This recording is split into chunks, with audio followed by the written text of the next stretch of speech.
से आए हुए गणमान्य व्यक्ति एवं काशीपुर नगर निगम के सभी पार्षदगण, आज जो इस मीटिंग की व्यवस्था की गई है उसके पीछे एक सोच है कि आपके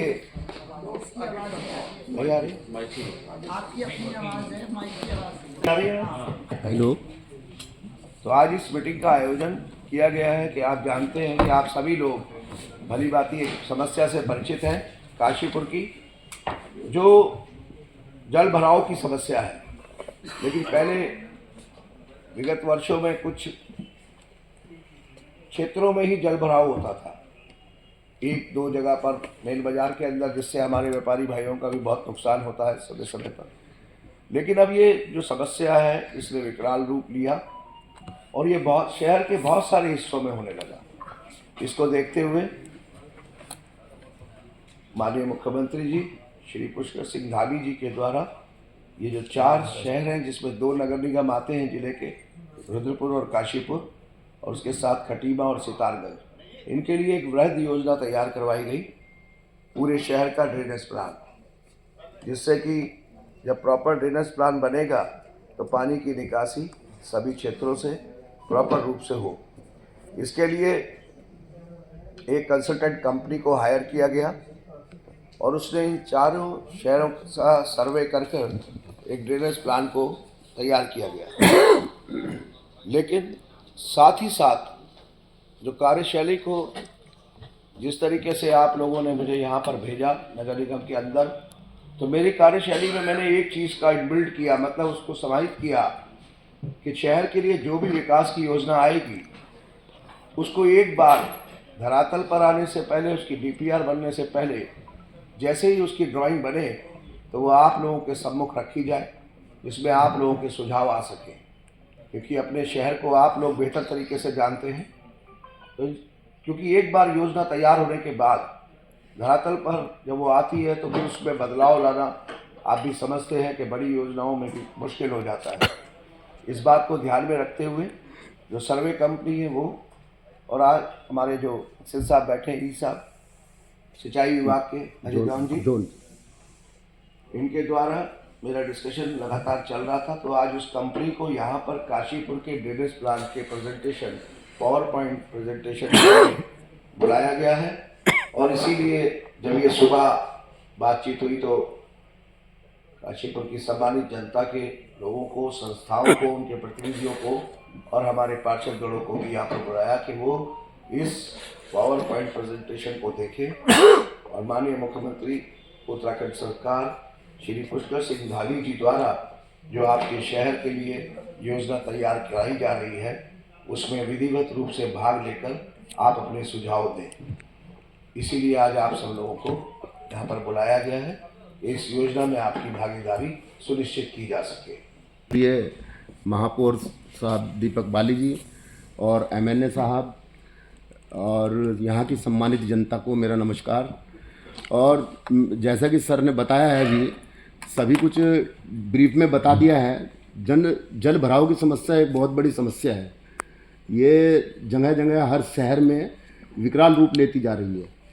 तो माननीय मुख्यमंत्री जी की घोषणा के द्वारा एक घोषणा की गई कि भाई 4 शहर लिए जाएं इसमें, जिसमें खटीमा, सितारगंज, ऊधम सिंह नगर और काशीपुर, ये 4 शहर हैं। और इनकी एक वृहद योजना के लिए ड्रेनेज प्लान इसका बनाया जाए, जो गांव का, गलियों का, हमारा गलियों के जो पानी है या स्ट्रॉम वाटर है उन सबको एक जगह कलेक्ट करके और इसको नदी में डाला जाए, बाहर ले जाके, ताकि इस समस्या से निजात पाई जा सके। इसके लिए जो है एक सिंचाई विभाग को एक कंसल्टेंट हायर करने के लिए एक आदेश हुआ था, जिसमें हमारे जो अधीक्षण अभियंता महोदय हैं जो ऊधम सिंह नगर में बैठते हैं, उनके द्वारा एक VKS Infratech management private limited, एक कंपनी दिल्ली की है, उनको कंसल्टेंसी के रूप में हायर किया गया। इनका टेंडर हो चुका है ये, और ये टेंडर जुलाई 2023 में हुआ था और इसमें सितंबर 2024 में इसका टाइम भी ख़त्म हो गया। लेकिन जब से हमारी नए महापौर साहब आए हैं, उन्होंने इस चीज़ को प्राथमिकता पर देखा कि भाई इसमें तेज़ी से काम करना है। और मुझे परसों जो है उधम सिंह नगर में भी हम लोग गए थे, वहाँ इनका प्रेजेंटेशन भी मैंने देखा। तो इसमें हमारे पास मार्च तक का समय है। पूरे जितने हमारे काशीपुर में 40 वार्ड हैं, इसमें सारे वार्डों को सम्मिलित करते हुए, हालांकि इन्होंने अपनी एक प्राइमरी रूप से एक डीपीआर बना चुके हैं। ये यहाँ हमारे काशीपुर का जो है करीब एक टेंटेटिव कॉस्ट है, करीब 225 करोड़ के लगभग की योजना है, ये बनाए हैं। लेकिन इसमें इन्होंने बाहर से जो भी लिया है उसको ये अपने प्रेजेंटेशन में दिखाएंगे। मेरा सभी से आग्रह होगा कि आप अपने नज़दीक के जो भी गली जहाँ पर भी वाटर लॉक्ड होता है, पानी मतलब स्टोर होता है बारिश में या जनरल वे में, जो भी समस्या है उसको इसमें सम्मिलित हुआ या नहीं हुआ उसके बारे में भी सुझाव देंगे। मेरा सभी से आग्रह भी रहेगा। फिर उन सब सुझावों को लेते हुए ये एक प्रॉपर डीपीआर हम चाह रहे हैं कि ये मार्च तक कंप्लीट हो जाए, ताकि इसको शासन में भेजा जा सके स्वीकृति के लिए, और तब इसमें काम हम स्टार्ट कर सकें। धन्यवाद। आप लोगों का सब सुझाव मतलब आमंत्रित रहेंगे इसमें, तो आप सुझाव भी दीजिए। है ये 39.62 किलोमीटर है, ये स्क्वायर किलोमीटर, मतलब लगभग 40 किलोमीटर का एरिया है स्क्वायर किलोमीटर का, ये इसमें लिया गया है। और यहाँ की पॉपुलेशन जैसा आपको पता ही है 1,75,000 है, और इसकी टेंटेटिव कॉस्ट जो है 225 करोड़ की तो ये बना चुके हैं, लेकिन हो सकता है ये अब और बढ़ेगी। संभवतः ये जब सर्वे किया होगा तो शायद आप लोगों से मिले हों, मुझे कम लग रहा है कि शायद मिले होंगे। तो जो हमने आउटर बाहर की जो नहर नदियों को लेते हुए इन्होंने प्राइमरी रूप से बनाया है, आप उसमें सुझाव देंगे तो वो पूरे एरिया को कवर किया जाएगा, तब ये कॉस्ट वेरी करेगी। तो अब हम प्रेजेंटेशन देखेंगे वीकेएस इंफ्राटेक मैनेजमेंट के जो हमारे डॉक्टर साहब हैं सुभाष कुमार जी, और मैं चाहूँगा कि उधर से टीम जो है अपना परिचय भी देंगे इसके पश्चात जो है, तो ताकि क्योंकि सिंचाई विभाग से भी आए हुए हैं, नगर निगम से भी हैं सर, और जो कंपनी के जो कंसल्टेंट हैं वो भी। मैं बताना चाहूँगा कि ये कई बार मैंने इसी सभागार में बड़ा आग्रह किया है अपने शहर के सम्मानित लोगों से कि एक्सेन साहब जो हमारे सिंचाई विभाग के हैं उनका कार्यालय खुला हुआ है, अगर कोई सुझाव है तो दीजिए। अब बाढ़ से हम बहुत प्रभावित हैं, जलभराव से बहुत प्रभावित है, लेकिन नागरिक सुझाव कोई नहीं आया। तो आज बड़ा अच्छा मंच हमें हमारे मेयर साहब ने उपलब्ध कराया है कि यदि कोई चीज़ इनके प्रेजेंटेशन में रह गई है तो उसको हम सम्मिलित कर लेंगे। 5 बार जिलाधिकारी महोदय इसमें बैठक ले चुके हैं। हमको जितनी जानकारी है हम वहाँ जा करके अपनी बातें वहाँ शेयर किए, बहुत सारी चीज़ों को हमने जुड़वाया है उसमें। लेकिन हमारा अनुभव इस शहर का 3 साल का है। आप लोग जो बैठे हैं इस शहर का 50 साल, 60 साल, 100 साल, 70 साल, इस तरीके का अनुभव। हो सकता है हमसे भी बहुत सारी चीज़ें छूटी हों। तो मेरा आग्रह होगा कि जो बातें यहाँ आ रही हैं उसमें अगर कुछ भी छूट गया है तो उसको हमको इनबिल्ट करना है। जो आंकड़े आप बता रहे थे, हमारा शहर 8 वर्ग किलोमीटर से बढ़ के अब 40 वर्ग किलोमीटर का हो गया है। नगर का ये एरिया है, यही एरिया ये बता रहे थे जी। जो जनसंख्या आप बता रहे थे 175 2011 की पॉपुलेशन के हिसाब से ये जनसंख्या है। आज की डेट में हम अनुमान करते हैं कि 2.5 लाख हमारी जनसंख्या होगी, मे भी इससे भी ज़्यादा हो, लेकिन एक अनुमान जो हमारा है, जिस तरीके से पिछले वर्षों में वृद्धि हुई है, वृद्धि दर रही है, उसके हिसाब से 2.5 लाख के आसपास हो। तो कुल मिला के खास करके हमने रेवेन्यू डिपार्टमेंट से भी कितने हमारे तालाब हैं, कितनी हमारी जो है नहरें हैं, सिंचाई विभाग की कितनी नहरें हैं, ये सारे आंकड़े लिए हैं। किन जगहों पर पिछले वर्षों में सिंचाई विभाग के डाटा लिए हैं, किन जगहों पे जलभराव होता रहा है, ये सारे डेटा लेकर के उस हिसाब से प्लान बनी। लेकिन मैं बताना चाहूँगा कि ये प्लान आज की नहीं है, ये प्लान अगले 50 सालों के लिए है इस शहर के लिए। इसलिए बहुत अच्छा हमारे पास एक मंच मिला हुआ है कि कुछ हमारे पास जानकारी है तो उसको इनबिल्ट कर दें। ये हमारे लिए, हमारी अगली पीढ़ी के लिए अच्छा होगा। धन्यवाद सभी का। सामने आती होगी, कोई गैबिया नाले की बात करता है, कोई लक्ष्मीपुर माइनर की बात करता है, कोई भाला नदी की बात करता है, ढेला नदी की बात करता है। आपकी कॉलोनियों में भी जल भराव होता है, तो इसलिए इस बात को भी ध्यान रखना है कि आपके सुझाव जो आने हैं उसमें इस बात को, क्योंकि बिल्कुल जैसा अभी हमारे नगर आयुक्त महोदय ने भी कहा कि आप लोगों से कुछ भी छुपा हुआ नहीं है। आज की इस मीटिंग को, प्रेजेंटेशन को मैं अपनी कार्यशैली में इस तरीके से ही लाना चाहता हूँ कि जो मुझसे छुपा हुआ नहीं है लेकिन मुझसे भी छुप रहा है, जब हम इतने लोग शहर के बैठेंगे तो कोई भी ऐसी चीज़ नहीं होगी जो हमारे शहर की योजना में इनबिल्ड ना की जा सके। तो समय समय पर जिस योजना को भी बनाएंगे, चाहे गिरिताल की योजना हो, चाहे ड्रेनेज प्लान की योजना हो, चाहे हम लोग काम कर रहे हैं अभी ठेला पटरी वालों के लिए वो योजना हो, उन सबको आपके सम्मुख रखने का सिर्फ एक ही मकसद मेरा होगा हमेशा कि अधिकारियों के साथ बैठकर जो काम हो रहा है उसमें आपके सुझाव के साथ उसको और बेहतर किया जा सके, क्योंकि योजनाओं को बनाना और फिर क्रियान्वित कराने में आप सभी लोगों का सहयोग हमेशा अपेक्षित रहेगा। और आप लोग, मुझे लगता है कि आप लोगों के मन में भी एक वो रहता था, अब इसको दर्द तो नहीं कहूँगा, एक इच्छा रहती थी कि जो योजनाएं बन रही हैं वो कम से कम धरातल पर आने से पहले अगर आप सबके सामने आ जाए तो जो उनमें कमियां रह जाती हैं वो कमियां दूर हो सके। यहाँ पर हमारे बड़े वरिष्ठ हैं, मेरे बड़े भाई की तरह अमित चित्तल जी और ईश्वर गुप्ता जी बैठे हैं। अभी नगर आयुक्त महोदय, आपको भी पता होगा, पिछले लास्ट वीक भी आप सामने है, ये सहयोग आपको करना है इस योजना को और बेहतर बनाने के लिए। हमारे पार्षदगण जो यहाँ पर बैठे हैं वो अपने वार्ड से भली भांति परिचित है, उनके वार्ड में भी जहाँ पर जल भराव होता है। मैं doctor Subhash Prasad Rai beaches infratech management private limited को रिप्रेजेंट कर रहा हूँ। मैं आईआईटी रुड़की से वाटर रिसोर्सेज में मास्टर्स और पीएचडी किया हुआ हूँ और करीबन 8-10 सालों से मैं इसी ड्रेनेज के क्षेत्र में काम कर रहा हूँ। तो मुझे ये अवसर मिला है कि आपके शहर की जो समस्या है उसको किस तरीके से हम निदान कर सकते हैं, उसके लिए जो हम लोग बेस्ट हो सकता है वो हम प्रोवाइड कर पा रहे हैं। फोकस करूँगा कि आज के डिस्कशन में जो काशीपुर की जो चीज़ें हैं उस पर ज़्यादा फोकस रहेगा। फिलहाल एक बार मैं इंट्रोडक्शन के लिए जो सिंचाई विभाग से बाकी जो सीनियर्स हैं उनको एक बार दे रहा हूँ। मेरा नाम केशव सिंह है और मैं वर्तमान में सिंचाई विभाग में सहायक अभियंता के पद पर कार्यरत हूँ और इस ड्रेनेज प्लान को एज ए सहायक अभियंता में ही देख रहा हूँ। मेरा नाम ऋषिराज चतपाणी है।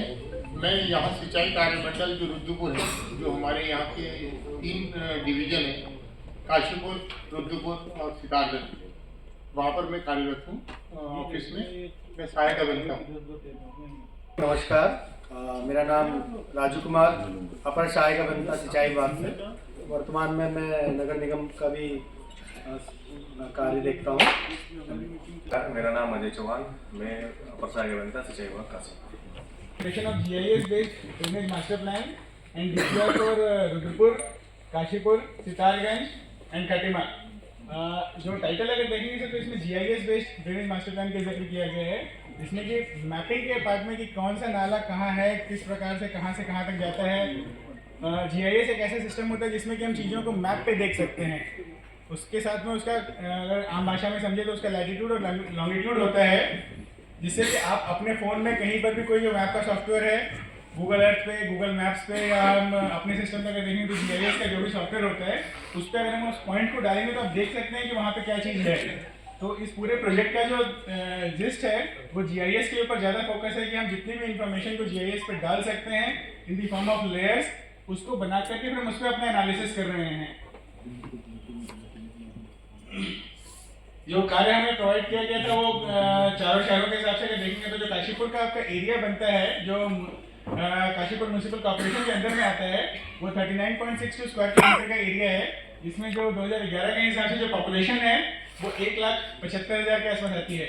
इसमें इस स्लाइड में एक मुख्य चीज़ ये है कि जो हम प्लानिंग होराइजन कर रहे हैं, मतलब हम जो प्लानिंग कर रहे हैं अभी वो 2047 के साल 2047 को ध्यान में रख करके बना रहे हैं, ताकि अभी की स्थिति के हिसाब से जैसे जैसे डेवलपमेंट बढ़ता रहेगा वैसे वैसे आपकी जो ड्रेनेज की समस्या है वो और गंभीर होती चली जाएगी। तो उसको ध्यान में रखते हुए जो प्लान हम बनाएंगे आपके मास्टर प्लान के लिए ड्रेनेज के हिसाब से, वो 2047 के ईयर को ध्यान में रख करके बनाया जाएगा।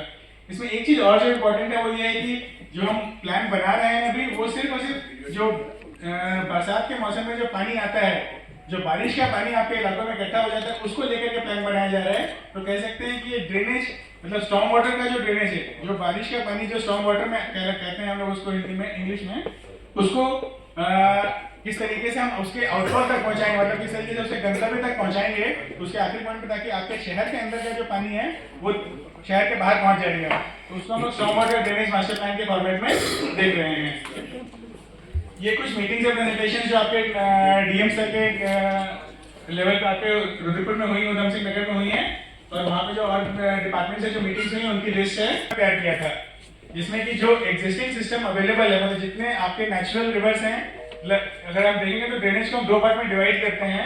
एक है नेचुरल सिस्टम, जो नदियां या नाले जो नेचुरली पानी लेकर के शहर के बाहर जाती हैं, एक कैटेगरी उसको कहते हैं हम लोग। एक दूसरी कैटेगरी होती है जो हम लोग खुद से नाले बनाते हैं, जो मुख्य नाले जो आपके शहर में इस रोड के किनारे जो नाले बनाए जाते हैं, जो गलियों से जो नाले बनाए जाते हैं, उनको हम लोग प्राइमरी ड्रेन्स का नाम देते हैं। वो नाले जो डायरेक्टली जाकर के नदी में मिलते हैं, नदी या नाले में जो नाले जाकर के मिलते हैं प्राइमरी ड्रेन्स, उनको हम प्राइमरी मुख्य नालों की कैटेगरी में रखते हैं। उसका अगर सब क्लासिफिकेशन देखेंगे तो जो नाले हमारे प्राइमरी ड्रेन्स में जाकर के मिलते हैं उनको हम लोग सेकेंडरी ड्रेन्स कहते हैं। जो नाले उसके नीचे जाकर के होते हैं सेकेंडरी में मिलते हैं उनको हम लोग टर्शियरी कहते हैं। तो हम लोग अपने इस प्लान के लेवल पे जो नदियां हैं और जो मुख्य ड्रेन्स हैं आपकी, जो ज्यादातर पानी आपका लेकर के जाती हैं, उन पे हम लोग फोकस कर रहे हैं। उसका कारण ये है कि अगर आपका पानी निकासी के स्तर पर अगर पानी निकल जाता है तो पीछे चल जमाव की समस्या कम रहेगी। पानी निकल नहीं पाता है अपने आउटफ्लो के हिसाब से, चाहे वहाँ पे सेक्शन छोटा हो गया हो, चाहे वहाँ पे उसका अलाइनमेंट जो है वो सही नहीं बन पा रहा हो, चाहे उसका वहाँ पे मिट्टी या गाज जम गई हो, तो उसकी वजह से उसका जो अवेलेबल एरिया चाहिए होता है पानी को निकलने के लिए वो नहीं मिल पाता है, जिसकी वजह से जल जमाव की समस्या बढ़ जाती है। पानी अभी भी अगर देखेंगे तो पानी शहर में जब बारिश होती है तो उससे कुछ घंटों बाद निकलता है, हो सकता है 6 घंटे 8 घंटे बाद निकलता है। जो पहले मैप पे बनाया हम लोगों ने कहाँ हमारे नाले हैं, उन नाले की मैपिंग करने के बाद में हमने ये चेक किया कि आज की स्थिति में 2024 की स्थिति में जब हम स्टडी कर रहे थे तो उसकी एडिक्वेसी या नॉन एडिक्वेसी की जांच की गई है कि मतलब जो बारिश का पानी वहां पे आता है क्या उतना पानी वो कैरी कर सकता है या नहीं कर सकता है आज की स्थिति में, तो वो हम लोगों ने चेक किया है। फिर हम लोगों ने ये चेक किया कि क्या आज का जो एग्जिस्टिंग इंफ्रास्ट्रक्चर है, मतलब आज के समय में जितने भी आपके पास नाले या नदियां हैं वो 2047 के डिस्चार्ज, मतलब जितना पानी 2047 में आ सकता है, क्योंकि शहर जैसे जैसे बढ़ता है वैसे वैसे अर्बनाइजेशन बढ़ता है तो पानी जो जनरेट होने की क्षमता होती है वो बढ़ती है। अर्बनाइजेशन जैसे अगर हम मिट्टी की बात करें तो मिट्टी में पानी अगर हम गिराते हैं तो ज्यादातर पानी जो है वो मिट्टी में अंदर चला जाता है, लेकिन अगर हम छत के ऊपर गिराते हैं किसी के ऊपर में तो ज्यादातर पानी आपका बहकर के नाले में आ जाता है। तो जैसे जैसे शहर अर्बनाइज होता है वैसे वैसे आपका जो कंक्रीट का जो सरफेस है वो बढ़ता जाता है, तो जिस रेट से आपका इंक्रीज ऑफ डिस्चार्ज है, जो जल आने की संभावना है वो बढ़ जाती है। तो हमने फिर ये चेक किया कि आज का एग्जिस्टिंग इंफ्रास्ट्रक्चर 2047 के हिसाब से अगर हमारा बारिश होता है और अर्बनाइजेशन रहेगा तो हमारा कितना कैटर कर सकता है। फिर हम लोगों ने ये चेक किया कि इनिशियली में जो जितने भी लाइन डिपार्टमेंटमेंट्स हैं उनसे हम लोगों ने डेटा कलेक्शन किए थे, ज्यादातर डेटा हमें नहीं मिल पाए थे, हम लोगों ने काफी हद तक कोशिश की थी डेटा कलेक्ट करने की, पर जितने मिल पाए थे हम लोगों ने फाइनली डीएम सर के स्तर पे ये निर्णय लिया गया कि जितना डेटा मिल चुका है उसके हिसाब से हम अपना कार्य को प्रगति देंगे। जाकर के मिलती हैं उन ट्रिब्यूटरीज की अगर बात करेंगे सर तो एक गेविया नाला है आपका जो ढेला नदी में जाकर के मिलता है। भेला जो है आपका जो शहर का जो ईस्टर्न जो पूर्वी क्षेत्र है, पूर्वी के किनारे किनारे से निकलता है, और आपका वेस्टर्न क्षेत्र जो है आपका उसके किनारे किनारे से आपका बहला निकलती है। और बहला की जो कुछ ट्रिब्यूटरीज हैं उसमें आपकी एक नकटिया नाला के नाम से आती है जिसको रेवेन्यू मैप में नकटी नाला भी दिखाया गया है। एक गंगली नाला भी एक छोटा सा नाला है वो भी आपके रेवेन्यू मैप में दिखाए गए हैं। इंफ्रास्ट्रक्चर बनाए गए हैं जो नदियों पे बनाए गए, जैसे जो पुल बनाए गए हैं, जो कल्वर्ट्स बनाए गए हैं, उनकी जो कैपेसिटी है वो कम होने की वजह से उसके पीछे जो इलाके होते हैं वहाँ पे जल जमाव बढ़ जाता है। तो जहाँ पर भी NH या SS पे जो कल्वर्ट्स बनाए गए हैं उनकी कैपेसिटी भी काफ़ी कम पाई गई है। वो आगे के स्लाइड में अगर देखेंगे तो हम लोगों ने कोशिश किया है कि जितने भी कारण हो सकते हैं उनको आइडेंटिफाई किए हैं कि क्यों हमारे इलाकों में जल जमाव होता है। 1 लाख से ज्यादा है तो उसको हम लोग हाइड्रोलॉजी की भाषा में 1 in 5 ईयर के डिजाइन पीरियड स्टॉर्म के लिए डिजाइन करते हैं, मतलब वो बारिश जो 5 साल में एक बार रिपीट हो सकती है उतने तक के डिजाइन के लिए हम उसको बनाते हैं। जैसे जैसे स्ट्रक्चर की इंपॉर्टेंस बढ़ती जाती है वो बढ़ता चला जाता है। जैसे अगर किसी पुल को डिजाइन करते हैं, अगर बड़ा पुल होगा तो पुल को 100 साल के डिजाइन के 100 साल के लाइफ के हिसाब से डिजाइन किया जाता है। तो अगर हर एक नाले को देखें और हर एक नदी को देखें और हर एक स्ट्रक्चर को देखें तो आपके टोटल 23 स्ट्रक्चर जो आपके स्टॉर्म वाटर ड्रेन की कैटेगरी में आते हैं उसमें से सिर्फ 6 नाले ऐसे हैं जो एडिक्वेट है, जितना पानी उनको आता है वहाँ पे उतना पानी को कैरी करने की क्षमता रखते हैं। बाकी 17 नाले ऐसे हैं जो अपनी कैपेसिटी से कम के हिसाब से बने हुए हैं आज के समय में।